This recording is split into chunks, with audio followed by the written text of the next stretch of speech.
Bonne nouvelle pour le PSG, le Nigérian Victor Osimhen a dit oui aux Parisiens. Les images de la blessure de Boubacar Kouyaté font aussi très peur. La CAN 2025 n'est toujours pas attribuée. Et voilà, chers amis, le sommaire de ce journal. Bonjour à tous et bienvenue sur Afrique Sport pour la matinale de ce 1er avril 2023. Comme je vous l'annonçais dans les titres, nous débutons avec la CAN 2025. La CAF avait d'abord envisagé d'annoncer le 10 février qui de l'Algérie, du Maroc, de la Zambie et du duo Nigeria-Bénin remplacerait la Guinée. Mais la CAF y avait renoncé en se souvenant qu'à cette date, le Maroc organisait la Coupe du Monde des clubs de la FIFA le 1er au 11 février, alors que la date de divulgation du pays organisateur reste pour l'instant incertaine. Plusieurs décisions semblent actées au moins officieusement, alors que le Maroc fait figure de favori. La CAN 2025 aura lieu dans un pays qui non seulement dispose de toutes les infrastructures exigées par l'épais cahier des charges, mais également capable de l'organiser en juin et juillet, comme la CAF, alors présidée par le Malgache Ahmad Ahmad, l'avait décidé en 2017.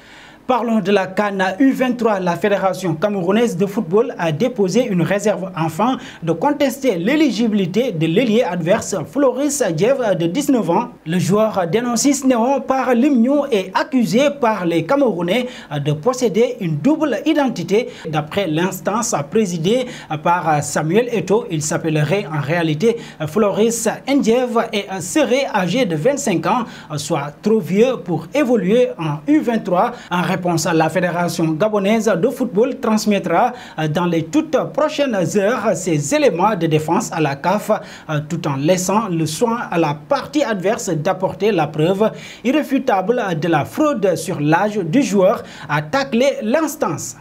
Parlons mercato avec Victor Osimhen. Luis Campos se serait mis au travail pour combler la star de 24 ans et aurait une priorité sur le mercato. D'après RMC Sport, le conseiller football parisien souhaiterait faire venir Victor Osimhen au Paris Saint-Germain. Toute la concurrence est rude sur le dossier puisque Manchester United et Chelsea seraient intéressés par ses services. RMC Sport indique même que le Nigérian aurait une préférence pour la Premier League. Mais le média français ajoute que l'attaquant de 24 ans qui évolue à Naples n'aurait pas fermé la porte au Paris Saint-Germain. Pour autant, le buteur sous contrat avec les Napolitains jusqu'en juin 2025 ne serait pas contre un transfert au sein de la formation parisienne. Le PSG aurait donc encore toutes ses chances dans ce dossier. Et parlant de ce dossier, ne pensez-vous pas que Victor Osimhen puisse trouver mieux que le PSG? Et si oui, quel club lui conviendrait-il le mieux?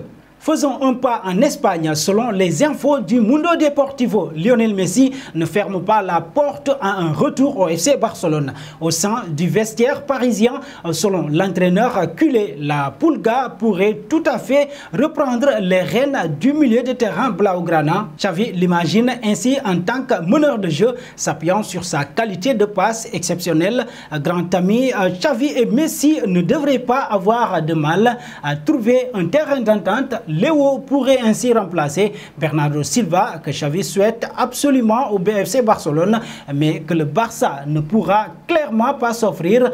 En outre, ils pourront acquérir des joueurs libres comme Ilkay Gundogan, Inigo Martinez, histoire de densifier l'équipe et de pallier certains départs potentiels comme ceux de Gabi, qui est en difficulté actuellement, ou encore Ansu Fati avec son père qui est sorti récemment pour dénoncer son temps de jeu très faible qui devrait être le fusible à sauter. Il nous faut publier que le FC Barcelone est en proie à de graves problèmes financiers et que leur mercato estival 2023 risque d'être fortement touché par ces sanctions. Et puis passons chez les voisins, le Real Madrid. Ici, on lorgnerait aussi sur Reece James, le latéral droit de Chelsea, en quête de nouveaux joueurs pour son couloir droit. Le Real Madrid a récemment été lié à Jérémy Frimpong. Néanmoins, le club de la capitale espagnole aurait un autre latéral droit dans le viseur. Si l'on en croit le spécialiste mercato Ikram Connor, en effet, c'est l'international anglais avec ses sélections en Angleterre de Chelsea, Reece James, qui serait pisté par les dirigeants merengues sous contrat jusqu'en juin 2028 avec les Blues de Chelsea. Le joueur de 23 ans, régulièrement blessé cette saison, il n'a disputé que 12 rencontres de Premier League depuis le début de la saison. Avec vous les amis, testons les connaissances pour voir qui va trouver le joueur qui se cache derrière cette carte mystère. Premier indice, je suis un attaquant de 32 ans évoluant en France. Deuxième indice, j'ai déjà joué pour 6 clubs dont Sunderland. Troisième indice, j'ai débuté au SC Bastia. Qui suis-je? Vos réponses seront attendues en commentaire. Et nos félicitations à tous ceux qui ont répondu à Falaya Sako lors de la dernière matinale. C'était le joueur à trouver puisqu'il est un défenseur de 27 ans évoluant en France qui a passé 5 ans au Vitória Guimarães. Il a débuté en sélection face au Gabon.